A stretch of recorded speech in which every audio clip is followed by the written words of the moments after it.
Hey guys, welcome to Digit.in, and now what we are going to talk about today is the gaming performance of the Redmi Smart TV X series. What we have with us is the X65, but we feel that this performance should be uniform across the board, which is the 50-inch or the 55-inch TV.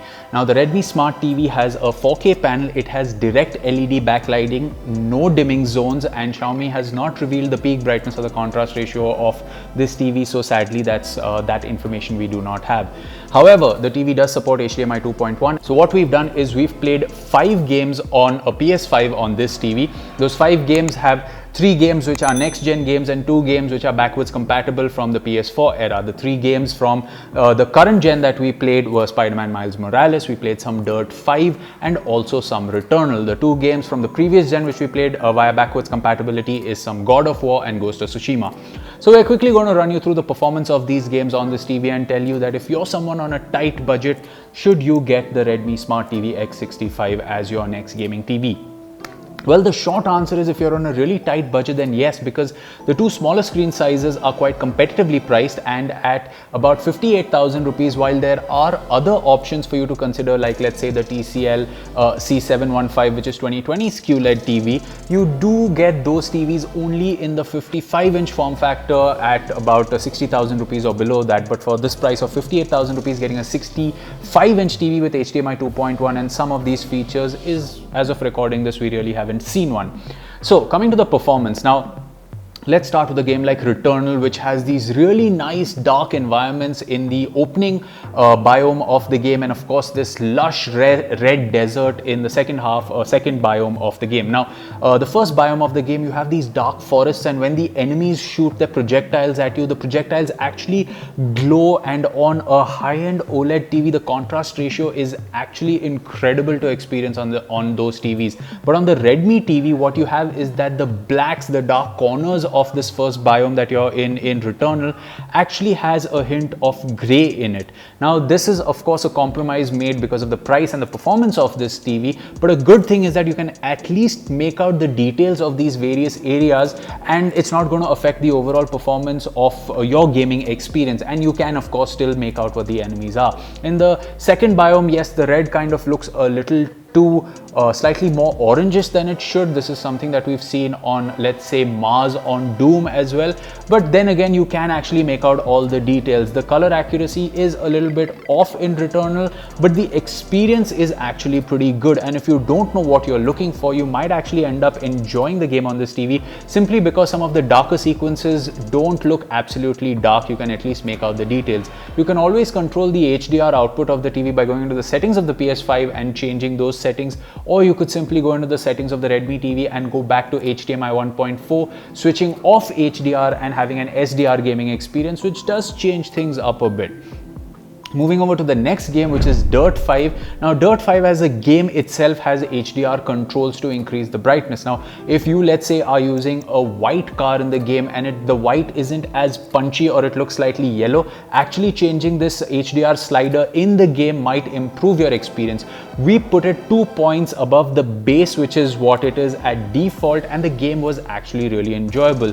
Now don't get me wrong, you aren't gonna have the sun striking you in this really bright way like it would in some of the races, but it is a very clean experience, and Dirt 5 was actually one of the better performing games of the ones that we tested on this TV. Again, input lag, we don't have any ways of actually measuring it, but from these 2 games which need you to have really fast response time at your end, the experience on this TV was pretty good.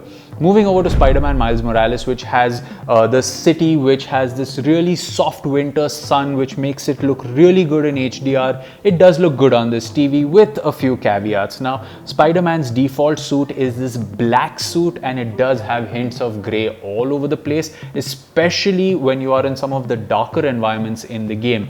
Now you may notice a little bit of haloing around some of the darker sequences when you bring out your Venom powers, and this is slightly more evident towards the end game, which actually takes place in a fairly dark environment in the game. But having said that, again, you can make out all the details. One of the problems we've had with some of the budget HDR TVs in the past, especially when playing games, is that some of the dark sequences in some games are absolutely unplayable simply because they just look too dark. I mean, you can't make out any of the details, and this could probably be a problem because of the panel, because of the backlighting, because of the kind of contrast ratio the TV is giving. But out here, at least things are, you know, viewable on the display. It's not like you're just looking at a black section. Yes, there are hints of gray in some of the areas because the TV is kind of trying to simulate the color black, and it doesn't have dimming zones, or it isn't an OLED which is self-emitting, so you are going to get those hints of gray. But a way to solve this is have some bias lighting in the room. You could switch on a tube light, you could keep some of the curtains open, and the more bias lighting in the room, the less gray these blacks appear, if that's what makes sense. Two games which actually I had a lot of fun playing was God of War and Ghost of Tsushima. Now, the island of Tsushima is lush, it's vibrant, it's got some of these you know, darker places where you take on some of the missions in the night, which has fire all around the place. You may notice a little bit of haloing around the fires at some points, but since you're moving so fast in the game, you actually have to stop and look at the fire to notice it. And I don't know how many of you do that. Nobody does that naturally, just stands and looks at fire. But in motion, Ghost of Tsushima is one of those games that looks absolutely fluid, especially since it needs you to keep your eye on a lot of things on screen if you are playing the game more stealthily. God of War, on the other hand, needs you to be on your toes and more in control of the action. And this is where the game is a lot of fun. You have some of the enemies throwing projectiles at you. You have Atreus shooting his arrows. You can throw your axe.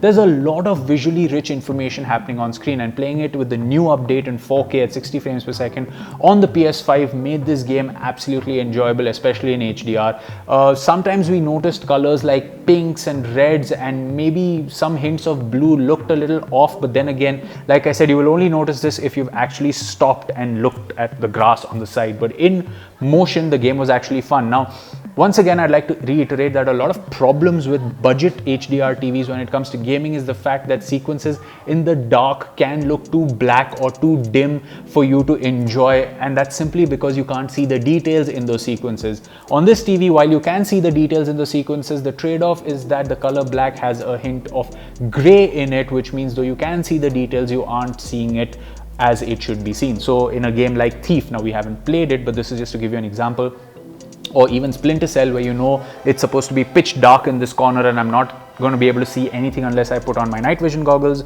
you can see some of the details in that area because you've bumped up the brightness just so that the rest of the environment can look pretty decent.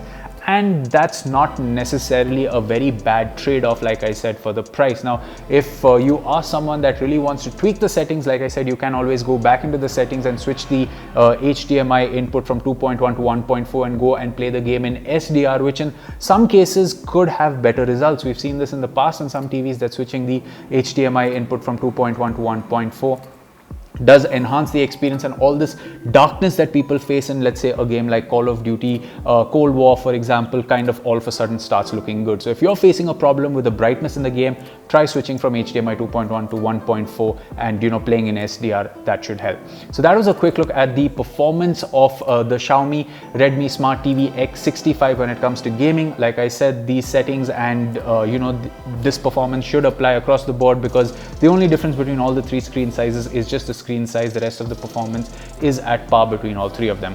So as always, you can let us know what you thought of this video in the comment section below, and for more from the world of technology, you can subscribe to our channel and don't forget to hit the bell icon so you're notified when we upload a new video.